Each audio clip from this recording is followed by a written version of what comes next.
Welcome to another exciting episode of Have Game Will Travel. I'm your host, Bennett Newsome, also known as Dammit Bennett out in the gaming community. As the Director of Esports Growth and Development here at Full Sail, I'm super passionate about exploring the diverse world of esports and gaming beyond just skill level. So whether you're a first-time listener or a returning fan, we're thrilled to have you join us for this virtual journey through the experience of industry professionals. But get ready to engage with our guests and learn from their perspectives.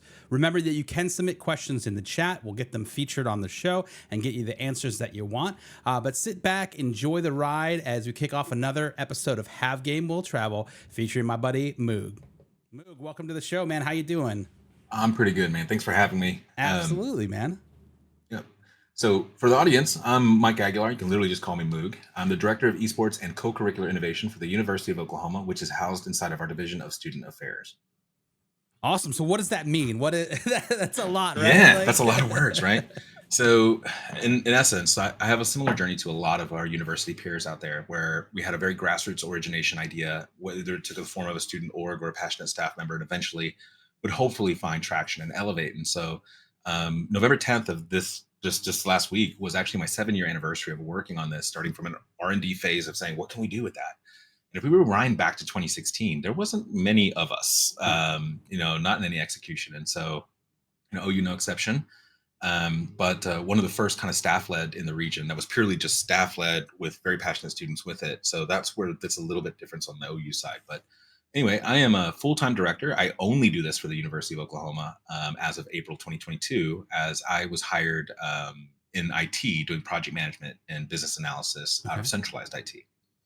And so the big convoluted name, Esports and Co-Curricular Innovation, is kind of a double-edged sword to my own kind of pathway of what I wanted to build, in that I wanted to use gaming as a means for path to industry mentalities, Right. meaning if I can meet students with their gaming, I can inspire them to do a lot of things or look at themselves in different lights and step into the spotlight and own it, versus let's just glorify the competition aspects or let's just talk about community. Why can't we do all of it? And as a public Division I, R1, research campus, I feel as an obligation as a public university that we should be trying to cater to as many of our students as possible from the starting point versus really kind of just focusing on the word esports and the competition aspects. Right. So that co-curricular innovation component comes into the ideology of how do I build a program in the nervous system of the university that amplifies its mission versus let's just be a growth on the surface of it that's just doing its own thing in the corner. And on the bigger universities, it's easy to get lost. Athletics in our part of the world, especially football, is its own different part of the world. We're a giant meteorology school, so we have a National Weather Center installation on our South Campus. That's a whole different world of the university.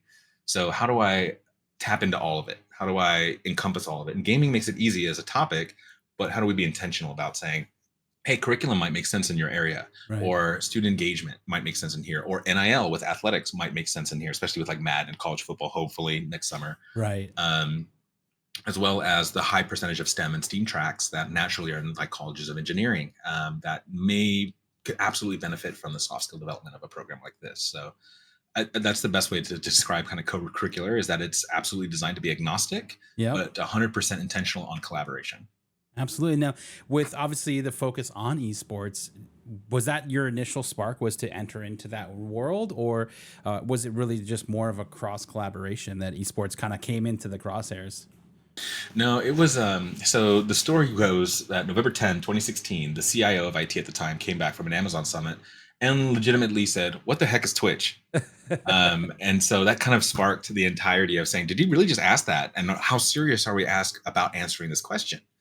And he said, no, we really kind of want to know what this role could look like at this time. Now, from the landscape perspective of the university, we are at the tail end of a 22-year tenured president. And so quite shaky. So not the best time for innovation or the best time for change. However, it's a good time for R&D. Right. So at that time, I reached out to my good buddy, AJ Dimmick over at Utah, who had just elevated and made national news of the first Power 5 university, Division I, to elevate with a formalized program because of their game development program they have at Utah. And the first thing he told me, I'll never forget, and this is why I love AJ, is that whatever I tell you more than likely will not apply to you. And at the first, you kind of, if you know AJ, if you've ever met AJ, he's very blunt and he's in your face, which I love. We don't have to worry about what AJ's thinking. He's going to tell you, which is a wonderful trait, honestly. And so in that same vein, at the first I was like, I don't know how to interpret this, but then realized that again, what works at OU isn't going to work at Full Sail. What's Right. working at Full Sail isn't going to work at Notre Dame or anywhere else. The point is that you almost have like this level playing field, or not this level playing. You have this empty field that's flat, and there's no paths that are worn. And so the daunting component of saying, how do I start from scratch, is you take a first step in one direction, Right. period. It doesn't matter which direction. It's just take a step. So I'm an Army service veteran as well. Yep. And gaming, I enlisted in the military 3 months before 9/11 happened in 2001. To date myself, I'm 41, so no one's trying to math. And then 2001 was a critical year for two pretty popular titles that are still relevant today, which is Halo and Call of Duty, both launched in 01. Yeah. And so those things became the things that saved us in the context of mental health and those dark places we get, especially in thinking about going into a war zone where you could potentially take life or, protect life. Yeah. And that sense of community was at its core. Again, really kind of at the 2001, we're talking about the birth of esports in the traditional way that we talk about today with StarCraft and 99 and so forth. And so we're not really thinking about it as high tier competitions. We're all adults at this point, at least for me and our peers. We're past that age of, man, I wish I could play video games for a living. Right. Only to know that 20 years later, literally. Right. But the sense of community and camaraderie was so important and became some of my most cherished memories. Now, the person who's talking on this today is not the same person that I was 10 years ago in the context of my ability to even communicate effectively. A big portion of that was I would say, a pretty medium to low functioning introvert, which is often common in a lot of the gaming sectors, especially more fantasy players. But I was absolutely that demographic. But when it came into gaming, that was the comfort zone. You could remove some of those conflicts that you would have in face-to-face environments. And it would help, in regards to just meeting people or bonding with people, and at the very least, understanding the power of just presence. It doesn't necessarily have to go do something or intentionally have a conversation. It's power of presence in itself.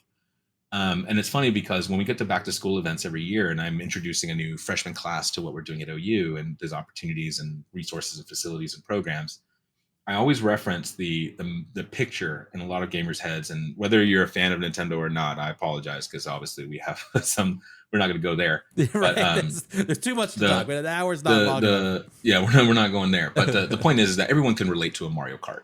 They can relate to a sibling, a friend, a family member, even a parent, sitting your butt on the couch and whooping you in something like Mario Kart. Right.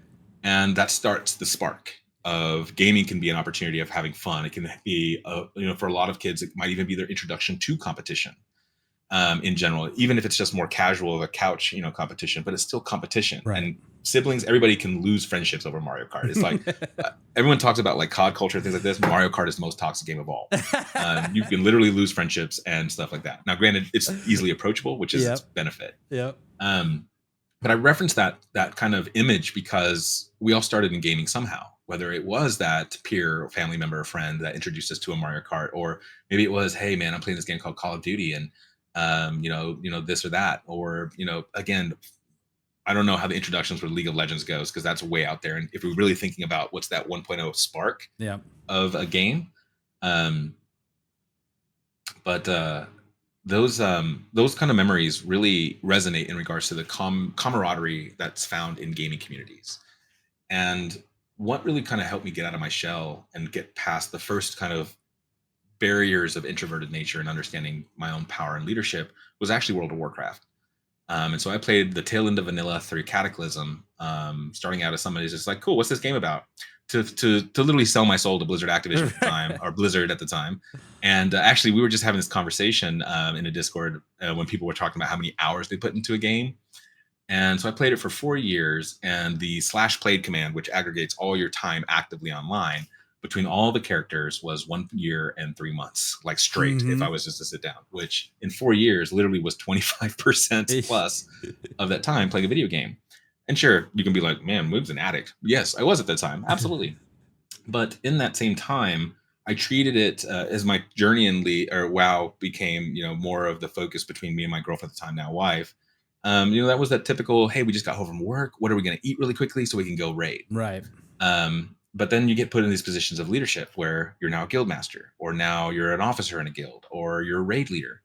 And then you become everybody's psychologist. And then you become the literal social sinew of an entire community. And there was this moment at the end of it, close to the last year that I was involved, where, as nerdy as it sounded back then, now it's actually something that's cherished publicly more than not, where I was able to marry a couple in Dalaran at the time. That's awesome. And then marry them in person, as I got a justice of the peace to do that, and be the master of ceremonies for their event, for their marriage. And they met through WoW.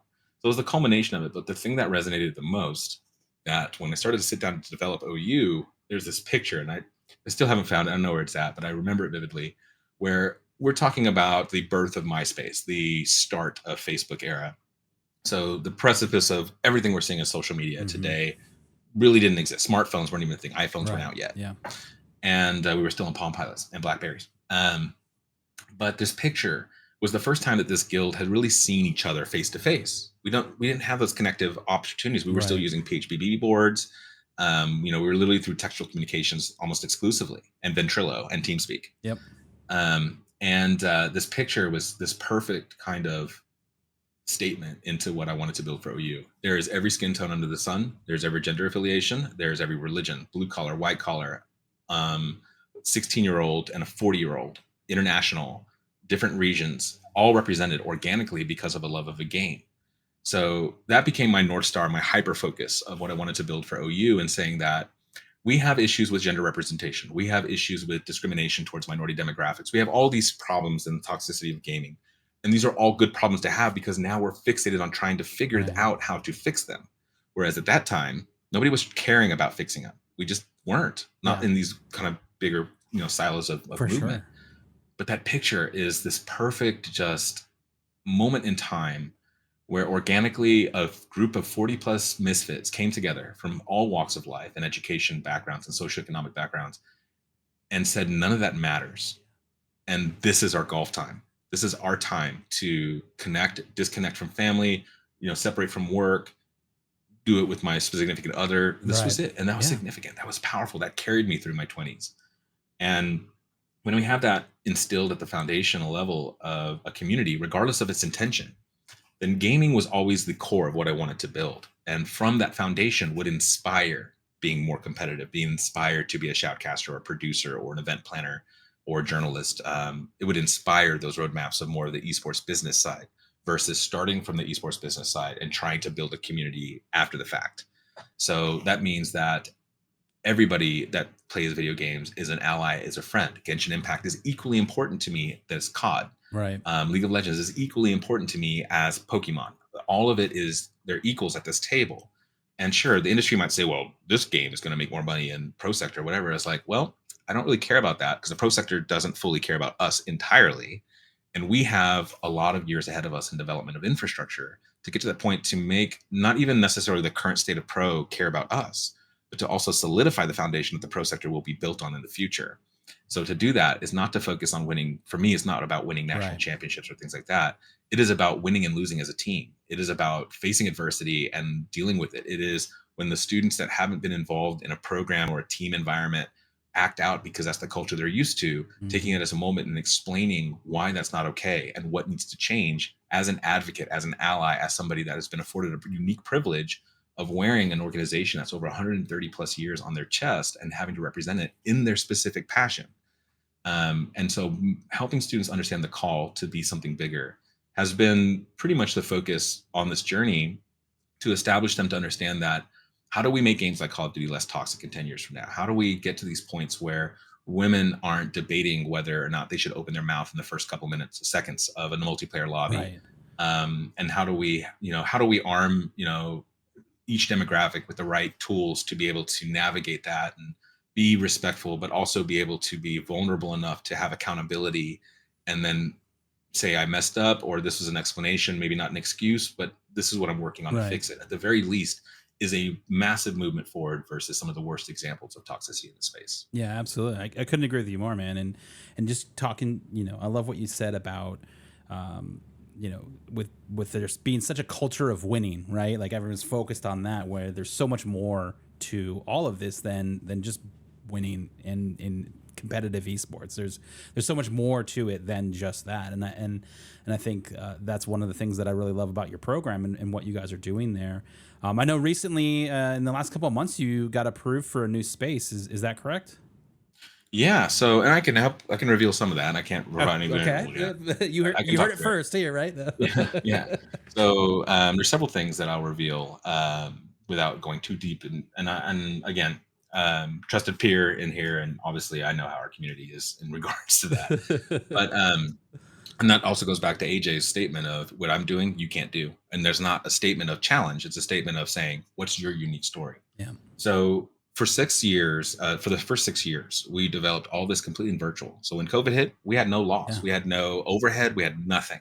So we were able to sustain that pretty well, and it made quite a bit of statement. And so, as many programs benefited from the impacts of the pandemic in regards to what do we do for mental health or engagement or these things, um, we wanted to. We basically said, okay, well, we're not going to be patient. Like this whole journey is about being patient. That's the biggest thing that I did not have at the beginning of this that I absolutely have now.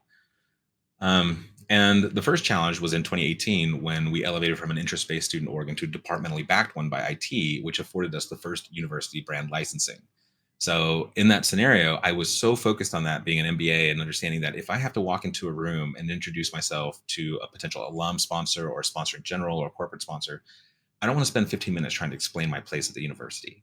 So if I have the brand recognition and the brand power of licensing to be able to leverage it as autonomously as I can, then I can start moving the needle forward. And that absolutely worked. So 2018, that license was granted as the OU Esports Club, which no longer exists. But in 2020 and 2021, we saw the pilot between IT and student affairs and us starting to pull out of IT and the creation of the esports and co-curricular innovation departmental top level. With the OU Gaming Club as the student org community component, which is now at 3,400 members. And then the OU Esports nickname license, which is for a competitive division. That's 227 students comprised. And then the Sooner Esports brand plate, which is our media outlet. So all of this was important to say, we can speak to different audiences. We can be a conglomerate of these different brands, but they do different things. And I followed a very similar model. And I reference this, especially for my D1 peers, that we already have 75% of the recipe of our universities, because all we have to do is look at the back end of our athletics divisions. And I know that might say like, well, we're nothing like athletics. Yes, we are. From a business perspective, yes, we are.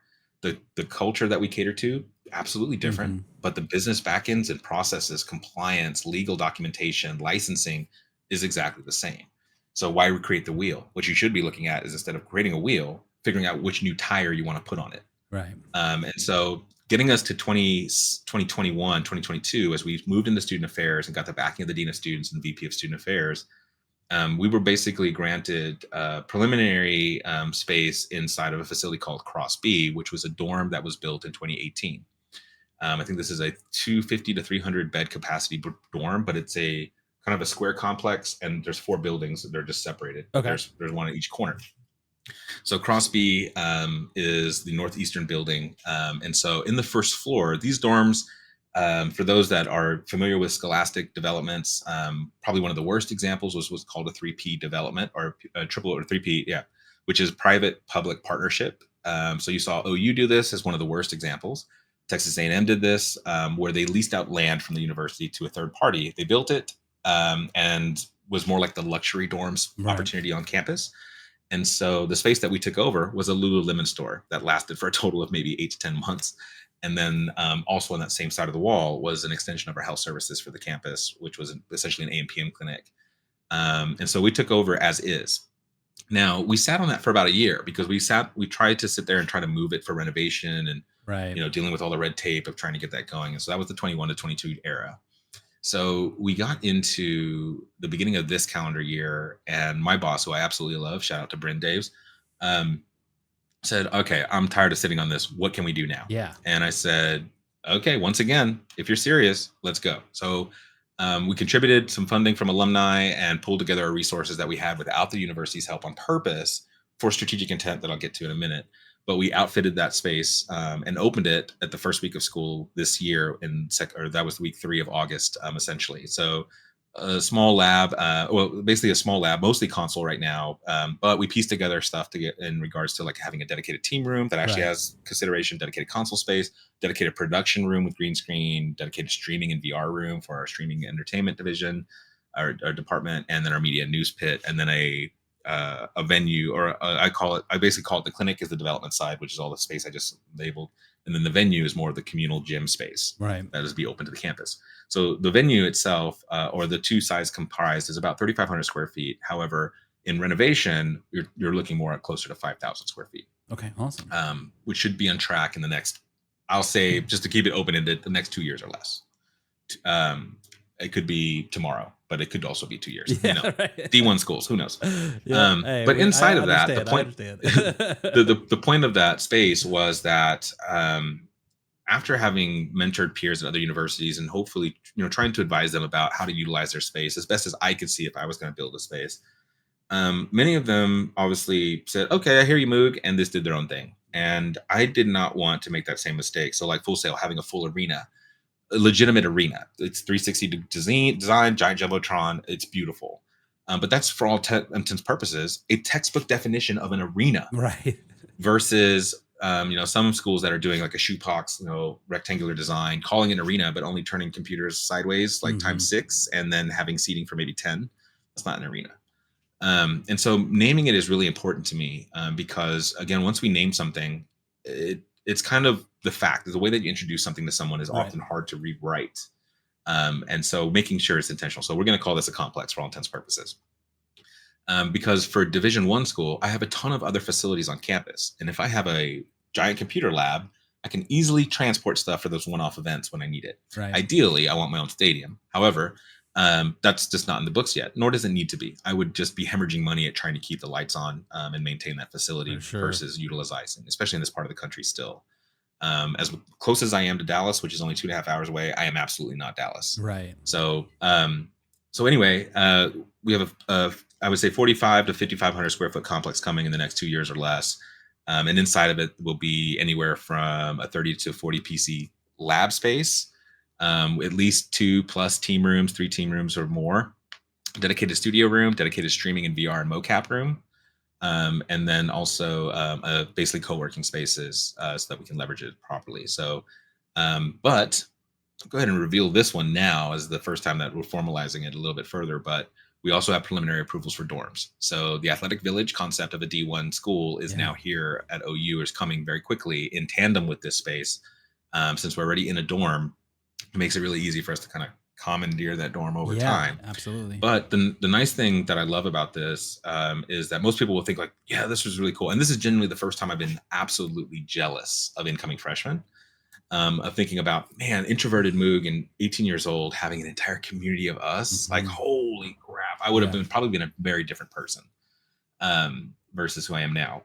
But at the same point, the dorms perspective, automatically the brain goes to cool team rooms, our team floors and stuff like this. And that's where my brain went to. And then I kind of got put in my, not necessarily put in my place in a bad way, but I had my thought process kind of expanded a bit in the context of, why don't we treat it as a pipeline of talent development for all of the support structures of OU Esports, or OU ECCI, as I'll call it, as the departmental name, and say, okay, well, we have, a lot of college campuses have what are called living learning communities, where you have like your honor students kind of living in the same space. You have obviously your athletics is an example of this. The Greeks are an example of this, Greek houses. Right. And so you have special interest type of stuff when it's strong enough, or a department is strong enough to advocate for it, or have enough pool to be able to say, these 20 beds are going to be dedicated towards freshmen that are high achieving or have this specific scholarship or whatever, because they have a higher percentage analytically of being more successful by being around those that are going to go through similar things that they are.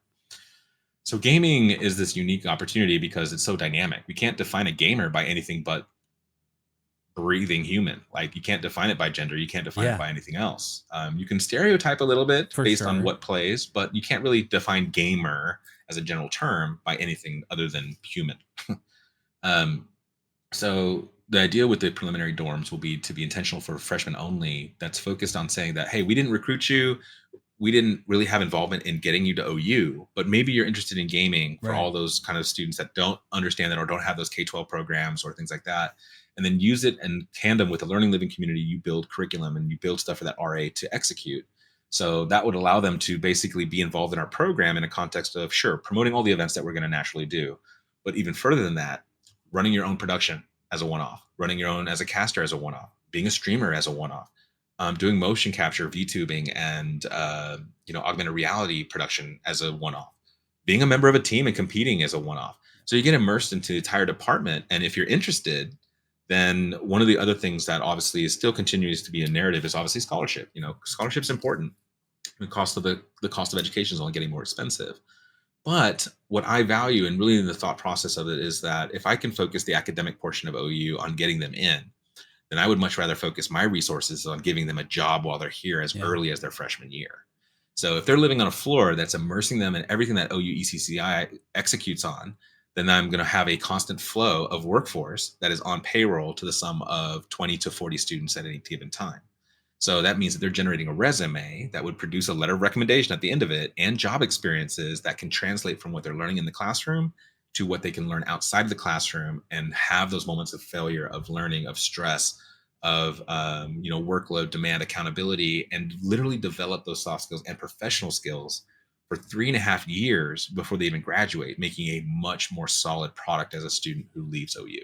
Yeah, absolutely. And that experience goes so far. I mean, especially when they're able to really immerse themselves in it, you really see not only that passion, right, from the students because they have that ownership to it, but you really see them really kind of grow and blossom into something more than what they started as, which is always the goal, right? That's always what you want. We do have our first question from chat. Comes from Jacob is Nachos. I saw you posted the 7-year timeline for esports at OU on Twitter. What is some advice that you would give to folks that are starting an esports program in their high school or college that you wish someone would have given you 7 years ago? Get to the point of being okay with being patient and being told no sooner. I wouldn't call myself an extremely hot-headed person, and I can control it pretty well. But just because I have thicker skin when it comes to the front-facing optics doesn't mean I don't bleed. So I would get emotionally wounded by no's and rejection pretty early on. I mean, granted, nobody likes rejection, but right. It helped me learn something that I absolutely try to instill in students right now, which is failure is a process of success. And if you can't understand and accept failure, you'll never be successful, because when you do finally fail after a road of success, you won't know how to recover. And at that point, now it can go as bad as you get defunded, you lose funding. And if you're talking about personal life, you could be homeless. Yeah. Like, it's that important to understand the importance of failure. Patience was also critical being at a big university. I knew what I was getting myself into, and I made sure my wife knew it too, because obviously I didn't want to be single on this journey. So, and a big portion of that resolve and fortitude is because I do have a solid support network at home where it is my sanctuary and it can be my peace.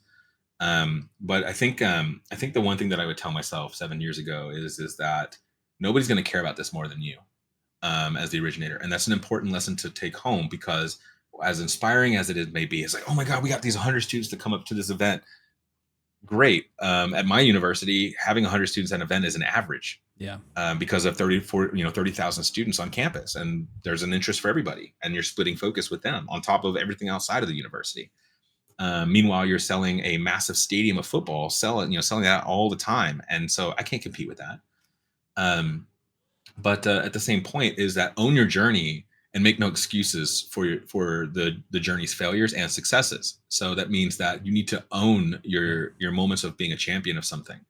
And I understood when I gave the TED Talk in 2019 about what we were doing, really OU's infrastructure, but really kind of just hey, Scholastic Space, think about what you could do with this. Get out of the mindset of just playing video games and think of that as just the opening the door process instead of this. And to build this entire ecosystem of support.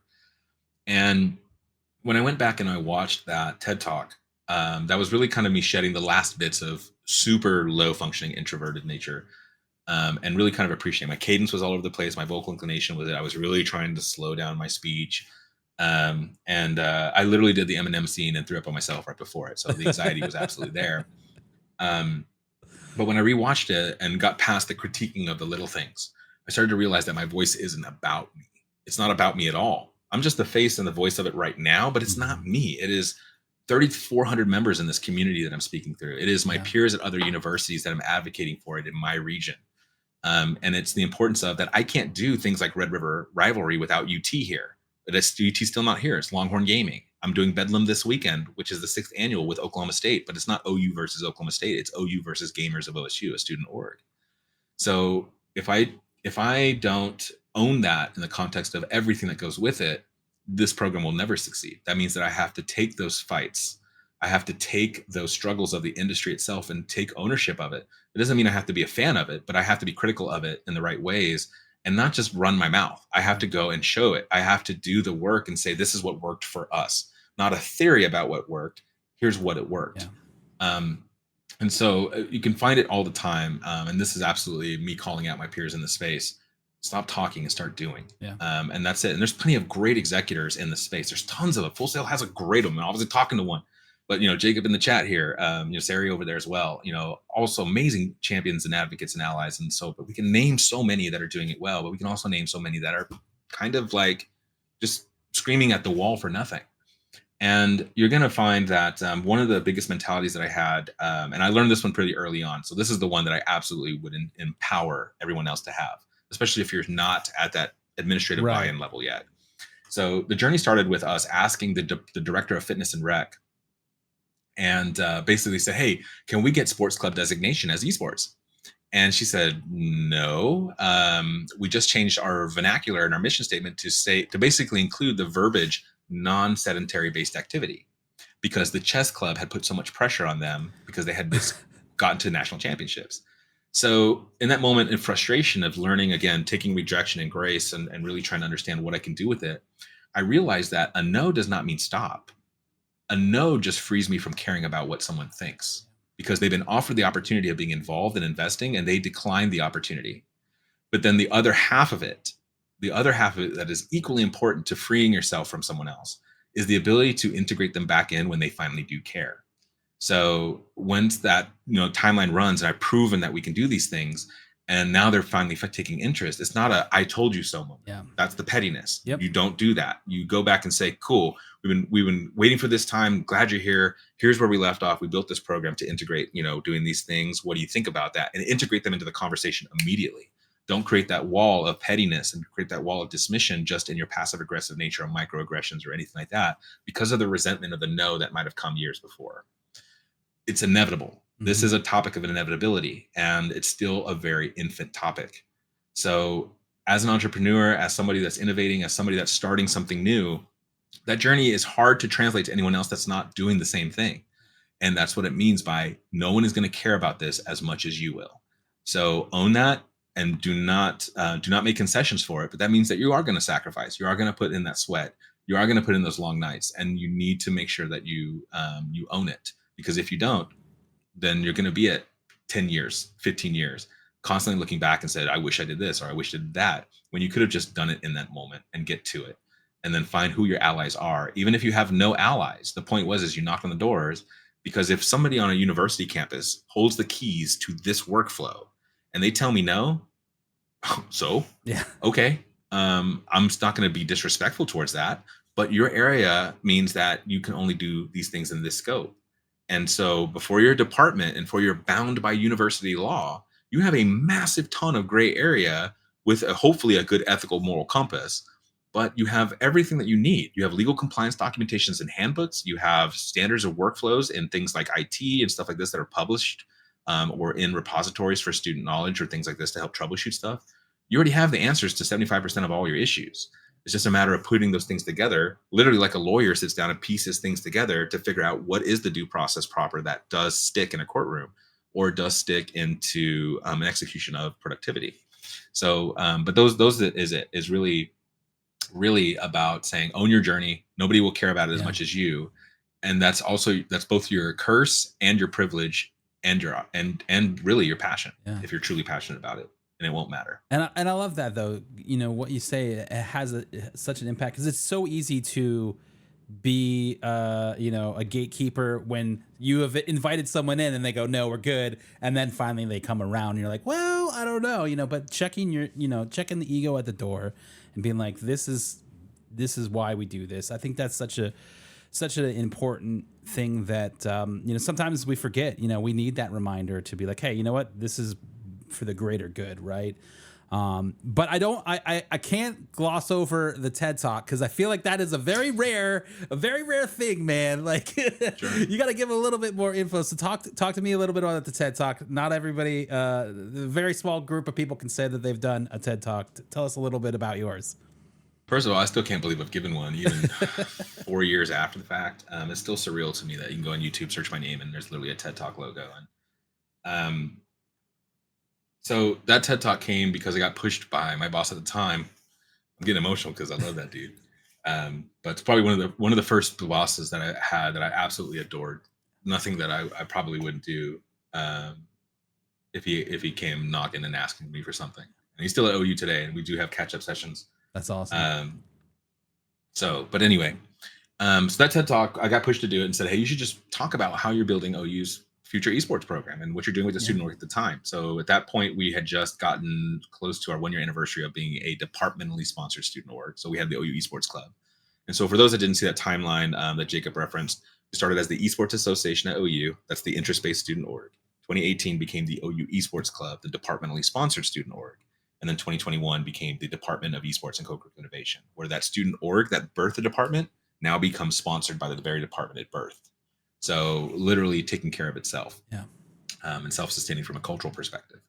So that TED Talk, one of the things that really, again, going back to kind of some of the earlier frustrations I shared in regards to being so hyper-focused on competition, which was pretty much par for the course, in 2016, 18, 2022 even era, in regards to just focusing on competition at a high tier and almost exclusively. Quite a bit more diversity in programming across all of our university peers now, which we would hope so. But at that time, it was pretty much 99% competition. Excuse me. And I wanted to focus again on that industry. So I wanted to say, all right, let me look at these pro orgs and see what they're hiring. What are the job titles in them? How do those correlate with degrees that I teach at the university without having to talk about esports curriculum? Which degrees are already being taught that correlate to the jobs that are in the space? Creative media production, which is live broadcast, infographics, scene switching, multicam, professional writing, which is Dexerto or any, Kotaku or any of those outlets, business, self-explanatory, marketing, advertising, law, social work is actually one of my favorite ones when it comes to community engagement for youth and philanthropy, sociology, anthropology, psychology. All of these things are organic ties from a curricular standpoint into what we do in esports. Whether you choose to focus on it or not, these college degrees absolutely have ties into what we do on a normal basis. So coupling what students wanted to do first as the first round of checks and balances. If students don't want to do it, it's not the right time to do it yet. Save that for later. No matter how important or significant you think it is, earmark it for later. Start with that cliche low-hanging fruit of what students want to do. Because students don't read emails. They put the spam filters on. They barely look at announcements in Discord if it's an older community. We don't chalk on campus anymore as much as we as post-COVID. And billboards, again, it's really hard to reach this younger audience. And in the state of Oklahoma, as a public university, TikTok is banned. So I don't even have that tool either. And so that's those types of things was it. So what did students want to start? So have that Q&A, literally do it. Right. And then from that, inspired, well, we want to make sure that we have, watch parties for League of Legends World, where we want to do, obviously a League of Legends tournament or Overwatch at this time. Valorant didn't exist yet. Overwatch was just starting at that point. Well, how far it's come, huh? But the TED Talk was really focused on saying, how do I take the mentality of student checks and balances as our litmus test as the starting point, what the university values itself and how it tries to portray in its interest, values, and mission statement. And then what is the industry actually employing? Right. And so we built a 6-pillar program, which is explained in that TED Talk as an example of how we become self-sustaining, both from a cultural perspective, but also a revenue perspective. So community being the most important of the 6 pillars, which is the lifeblood and feeder into all the other 5. But after that comes leadership, the heads of all those pillars. Media and news, media outlet. Again, ESPN.com, equivalency, sports section of the New York Times, same intention. And OU has a top 5 journalism school in the nation. Easy, again, low-hanging fruit of the significance impacts of what they do. But then production also falls in the School of Journalism. And then we also did streaming entertainment, meaning how do I create the next Dr. Disrespect minus maybe some of the cultural problems, but as far as a polish of the individual streamer, Right. Valkyrie, Pokimane, or whatever, Yep. JD Courage, whatnot. How do we help facilitate that and give students another opportunity of leveraging those things inside of a program structure with an OU logo on it, which is still insane to me that I'm basically putting you on an OU branded Twitch as an 18-year-old with an open mic and a hot hot mic and a camera. And luckily we really never had any problems with it. People understand that assignment. And then finally, how do you represent the university in formal competition at a high caliber that will set the standards for how we conduct ourselves, not only in how we play, but from the scheduling perspective, being accountable for missing stuff. In the case that it's our fault, we're not going to be that team that's going to come and say, hey guys, we're 45 minutes late. Can we still play? Right. No, I'm not going to allow that. The rule book says 15-minute grace period. Yep. And if you can't do that, you FF. That's it. You get that other team to win, and you get your team organized. That's just the nature of how it is. And those little cultural things were important. So the TED Talk talks about that whole ecosystem of synergy of how they can be autonomous in each of those 6 pillars, but also collaborative. But at the same time, how that translates from a business workflow is that I have a community that is my fan engagement of an athletics division. I have a production, which is my production division of athletics division. My media and news, that's my media outlet of an athletics division. My competition is literally intercollegiate esports, just like intercollegiate athletics. Leadership is in any administration of any department. And the streaming entertainment is the unique component, but the easiest thing now, post 2021, is that's the NIL side of what we do. So those things were organic growths of what I saw looking at the history of athletics and how it got to the powerhouse it is, especially in collegiate spaces, especially for a football school. And what was the need in the industry, and what's evolved since that TED Talk was we can all reference the massive amounts of hemorrhaging that the industry has gone under. Layoffs, restructures, downsizing, refocuses. And a large portion of that I attribute to extremely passionate people, which is not a bad thing. But if you ever have the conversation or the ability to talk to any incubators, business incubators, venture capitalist firms or things like this, they'll often tell you that founders make the worst CEOs because they're pure passion, no business, pure passion. And I would say that was going back to the previous question. That's also one of the biggest things that you have to understand: passion versus intentional business objective oriented movement. So the biggest weakness in the industry, from my perspective, is the lack of business acumen. So you have a lot of passionate people that came through grassroots energies, all admirable, amazing, taking nothing away from them. It had to start. It was the spark. But to stabilize it, you need law, you need business, you need compliance, you need these infrastructural components that are critical to the industry that does provide those risk controls inside of contracts, that do provide those contingencies when an event isn't great. And without it, you set yourself up for massive catastrophic financial losses, as well as societal losses of how your brand is even looking or looks into it. And we gamers are both loyal and fickle at the same time. They're loyal when you're good, aka Nintendo, stay out of my business. But they're disloyal as soon as you get in it, in that same point. And that's nothing, again, not a knock on gamers in general, but understanding that culture is important to be preemptive and intentional when you are designing those events, when you are designing what you're putting out there formally and what you're promoting formally. And so the focus for me is that I'm going to be evolving from 4-year recruitment kind of tracks in a conventional college perspective into a 6-year recruitment track, where I'm taking an undergrad that has a speciality in these things in the industry, whether that is production, whether that is streaming, or any of these other degrees that don't even need to be touched. Right. The degrees as is. So they go into the classroom, they learn techniques, they're learning philosophy, they're learning, workflows, and they're learning best practices.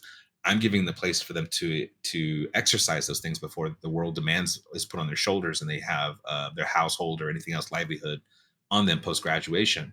But then I'm going to tack on an actual master's degree on top of it to help really build that. So my movement in the next 2-3 years will be to look for actual full scholarship rights for 6-year recruits with an undergrad and an MBA tied together. That's huge. Yeah. And that's incredible. I think the combination of those two things is going to be, really impactful for students. And I think that's also kind of goes into one of my other questions is obviously you talk about the importance of mentorship in esports.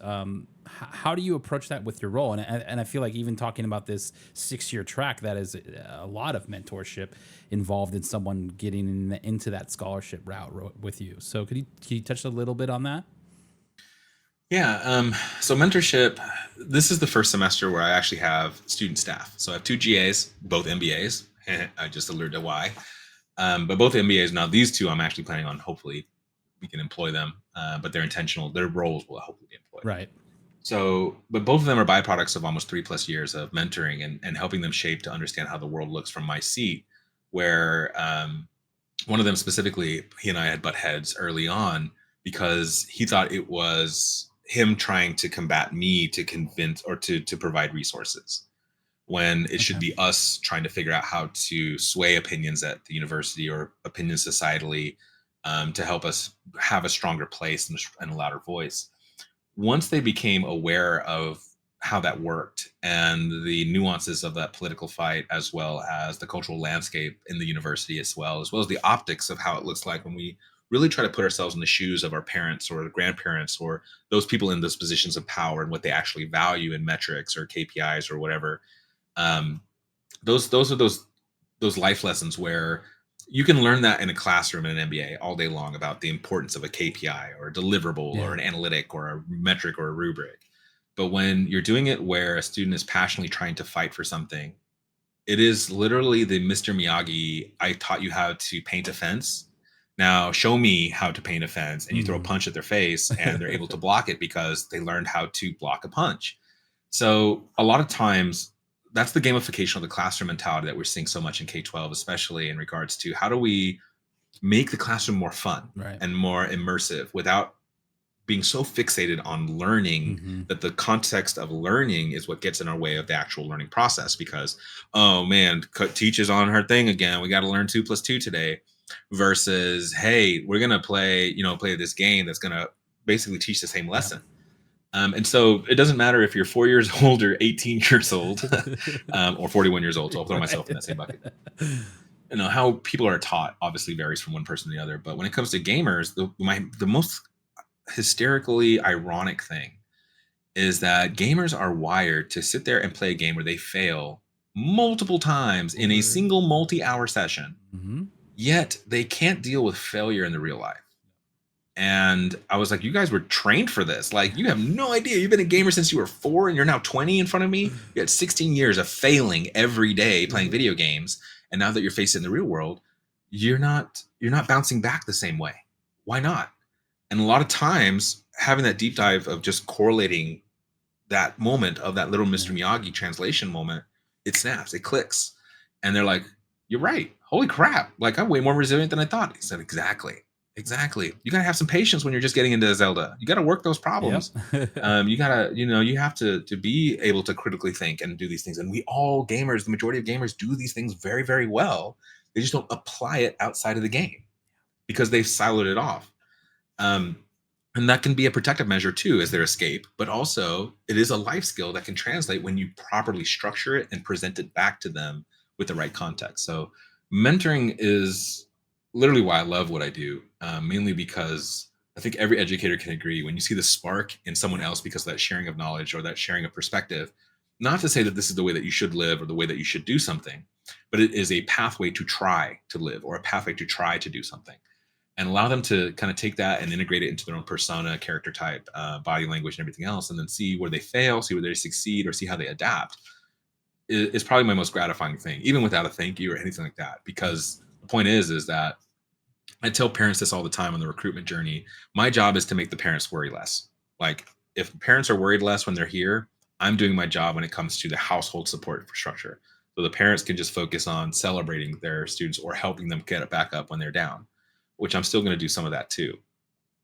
But the real win is that I think everyone that's done this for a couple of years now and has at least gone through a 4-year cycle of students coming through our veins, traditional student timelines. Well, 4 or 5 years. I was definitely a 5-year student too for a 4-year degree. But is that you finally get to that moment at your middle of your sophomore year in your classes where people start to wake up. Right. They get that freshman, like, I'm the new kid on block. I'm both anxious but excited about this next chapter.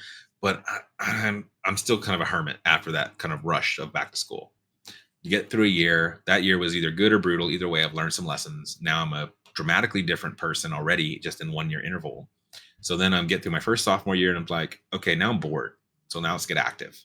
So when they get to that sophomore year, one of the things that I always make it a point going back to school, and especially those first contact points of a student to campus, is take the time to just literally introduce myself and not do a full Moog speech like I'm doing in this in this call, but literally just say, "Hey, I'm Moog. I'm the director of esports, and Yeah. we do a lot of different things here. And what are you interested in?"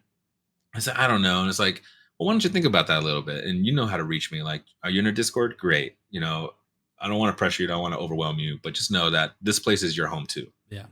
And welcome them, like literally welcome them. And one of my favorite things from that TED Talk wasn't necessarily my TED Talk, but it was one of my peer TED Talk presenters who I think was from South Africa. And I forget what her topic was because what she told me was so poetic and profound that it's still, I'm referencing it right now. But she really kind of broke down the topics of like DEI and proper inclusivity. And I'm a military brat on top of being a service member myself. And so these things really resonated when it was painted in this picture. So diversity is, is walking into a room and you see everybody of different, backgrounds, types, socioeconomic status, interest, every layer of diversity. It's not purely just your face or your tone or what you look, it's every layer of diversity. Inclusivity is walking into a room where you have that diverse group, but there's a place setting for everyone at the table. Welcoming, the hardest part, and the part that most people don't do, is walking into a room of diversity with a place setting for everybody where there's a menu that caters to everybody's palate. And that's key because the act of breaking bread is often lost, but is often lost on a lot of people in modern era as, when we talk about traditional family, kind of traditions, eating together, aside from like Thanksgiving, which is coming up.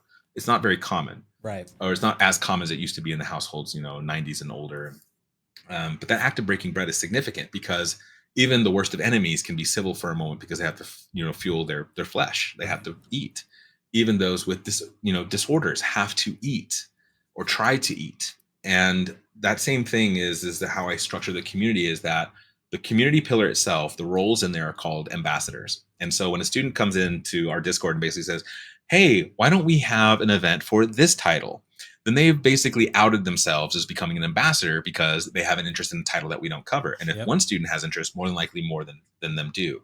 So if we already have the keys to the kingdom in the context of marketing, socials, venue, everything else, we already did all the hard work. All you have to do is tell me when, what time, and what resources you need. Go to the event. So the mandate to the community pillar is that they will put on more programming than any one student can attend, which is the menu for everyone's palate, meaning that you can stack a Genshin Impact event and a Call of Duty event at the same time on the same night, and there's no crossover in culture because you understand your culture's differences and you're able to cater to all of them at the same time.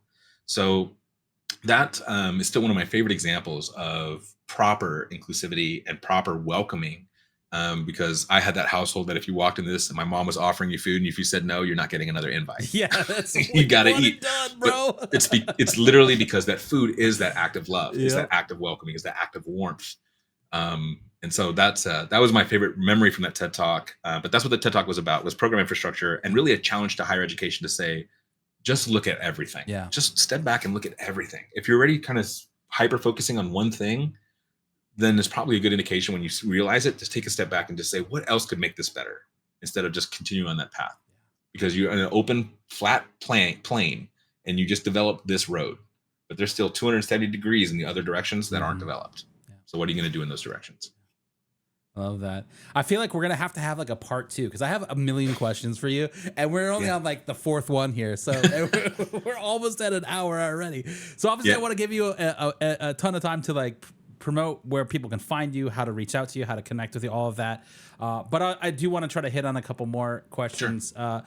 One of which is really, I know that in your program, you have students that are very passionate about esports. I know in Full Sail, have students that are very passionate about esports, and anybody watching this may have a huge passion for that too. What advice do you give to students who really truly aspire to have a passion for a career in the esports and gaming industries? What sort of advice do you give them as they're either going out into the world or as they're still studying, in classes? I think from a character trait perspective, understand the balance between ego and confidence is important. Be humble and be accountable to yourself. Are simple things that you would think or you take, we kind of like, well, duh. No, not duh. We have a lot of people that are like, I'm passionate about something, but you challenge them with something, they can't answer the question, or are not accountable to the answer to that question that you ask, then you're not ready. You're just not ready. This is not for the faint of heart. Yeah. This is a bloodbath gauntlet. I'm not going to lie. It is sweat. It is tears. It is sacrifice. It is saying goodbye to your social life for a bit. It is, or for a long time. It is telling your loved ones that I'm busy, and meaning it, and genuinely being busy, or intentionally being like, I just need an hour to myself. I'm busy. You have to be able to build yourself up strong enough to be able to make these sprints towards these different goals that you have.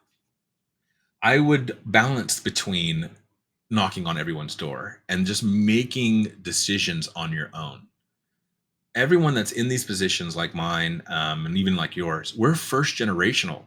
We are the first of our kinds, meaning that we had no idea what we were doing when we get started. And yes, our perspectives can help paint a picture of things that worked and what didn't work. But again, it's also region exclusive. It's also campus culture exclusive. It's also socioeconomic status of that campus exclusive.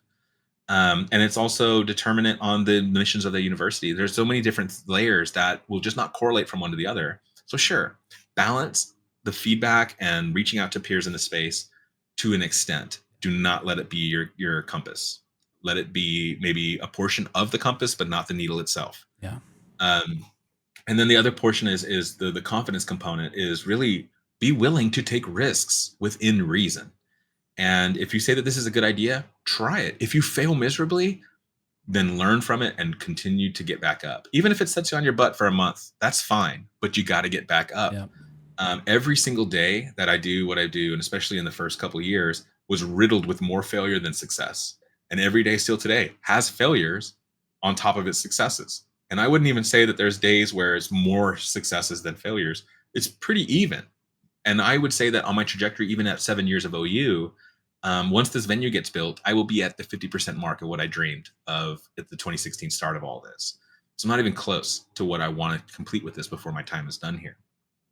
But you got to own it. You have to own the journey. And if you're not willing to own it 100%, and that means sacrificing, that means, putting your time in and drafting that proposal for a potential sponsor, or having the uncomfortable conversation with a peer in leadership that's just not pulling their weight, you got to do it. Because no one's going to care about it as much as you do. And that's just the facts of it. I don't care what anyone says. If you're the founder of something, you got to carry it to the point where you do find that CEO capable, or evolve your own mindset to understand the business acumen needed to be actionable and objective oriented to be successful. This stuff isn't cheap. It's not like a football stadium worth of money, but it still requires money. It still requires resources. You still have to be likable to an extent. Other people aren't going to come to your events. You have to find those balances, and each one of those is an opportunity of growth. But to be well-rounded in these things takes time. Do not sit here and think that you're going to say, I have this brilliant idea and I have this buy-in already, and think that 12 months later that it's going to be here. Think more like 24 months, especially in education. Nothing happens. Big movements don't happen in less than 12-month cycles. They just don't. Micro movements, 6-month cycles, and within that 12-month cycle, okay.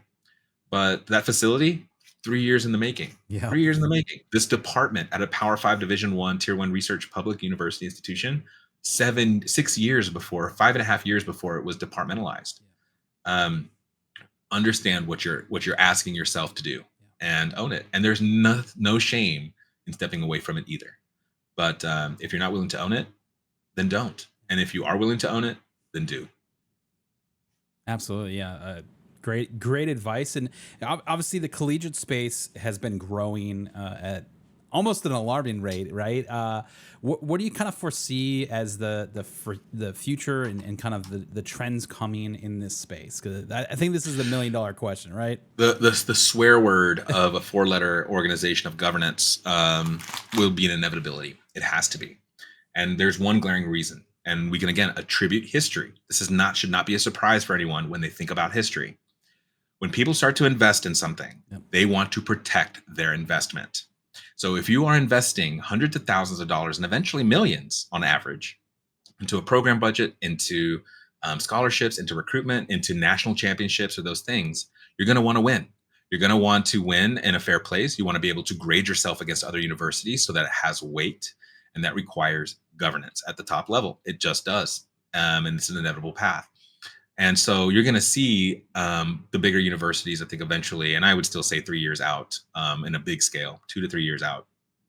But when you start seeing the brands that you see on ESPN coming to the table at the presidential level to say, I am allocating millions of dollars into my program, I need accountability of the things that we're involved in. That's why there's national boards for things. That's why certification processes. That's why the NCAA exists. And the NCAA isn't the answer, but a governing body is. And it has to be. And granted, that is a hairy and absolutely convoluted and absolutely controversial thing to talk about. But we have some great examples of it. Even if it's just a single tournament put on by a university that does it well in regards to building a rule book, things like that, it's still an example of that type of need. It is a common language that whether you're in Florida or you're in Oklahoma, we speak the same language because that rule book is the governing document that tells us how we will operate and what to expect. And so we automatically think about governing bodies as their removal of freedom.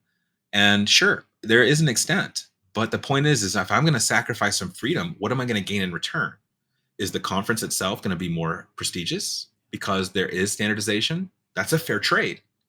Is it going to require membership dues because the benefit is production increases, sponsorship increases, prize pool increases? That's a fair trade. Is it going to require accountability in saying that we have to, at an institutional level, build the workflows for grade checks, enrollment data, and accountability of how they physically play the game, whether it's in location, virtual, or whatnot? Right. Fine. The trade-off being that, again, provides more prestige in the leagues that you're participating in.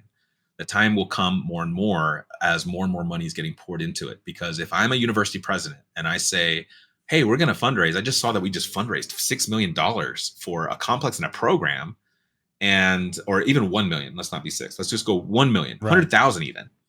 And I'm a small university of 3,000 or less. That $100,000 I can use and make it go a long way into supporting a lot of little programs. But if I'm pouring it into one bucket, then what am I going to have to show for it? Yeah. And it can't just be, I have these students coming in, because I need to make strong alumni too. So that time is going to come. The governance, the 4-letter words are going to come. And I'm literally talking NCAA, NACE, NECC, these guys and anything that comes in its place will have to have more weight in the future. It just will. Because there is no way to grade OU versus Full Sail aside from what we will go back and forth on. Right. There is no standardized grading metric. And we cannot say that when it comes to like AAU certified universities or what is even the classification for a for-profit university versus a nonprofit versus a public sector versus a private sector versus how do you get tier 1 research campus classifications or how do you qualify for certain grants because of these criteria that are certified as part of your university, accreditation in general. These are the rules of the world. These are the things that are history that should not be surprising. And they are an inevitability. The more money that comes in, the closer that timeline is real. Definitely. Well, Moog dropping the facts here today. I appreciate your time, man, and being a guest on the show. Like I said, we're gonna have to do a round 2 because there's so much more to talk about. Please, I love it. But I do want to give you some time to let people know where to find you, how to reach out to you, all of the above. Absolutely. So you can find me on all socials as Moog Diesel, literally how I'm in this chat today and on the channel. So I'll just say hi in chat so you see that. But socials, that's Instagram, Twitter. I still call Twitter, sorry. But even Facebook, because by our kids' perspective, boomer.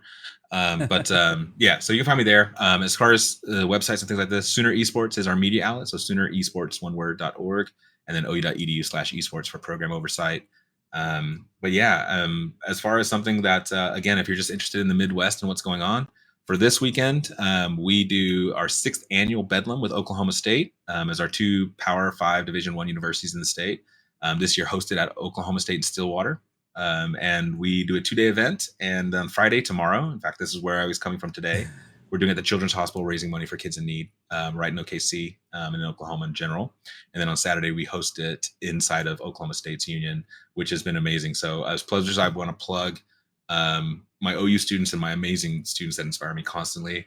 Shout out to my Cowboys, which is typically not what happens out of our Sooners, plugging our peer universities and our adversaries, but those students have been killing it. Another group of passionate students that have just been putting in work for this event. And it's really refreshing to see somebody meet the intensity that I had when I first did that first Bedlam 6 years ago. For the question of am I going to Vegas? Unfortunately, no, I'm not. I will not be in Vegas for the Scholars Awards or Esports Awards, mainly because I was sitting on that panel for 2 years to hopefully bring it to what we saw this year, which is great, all great movements.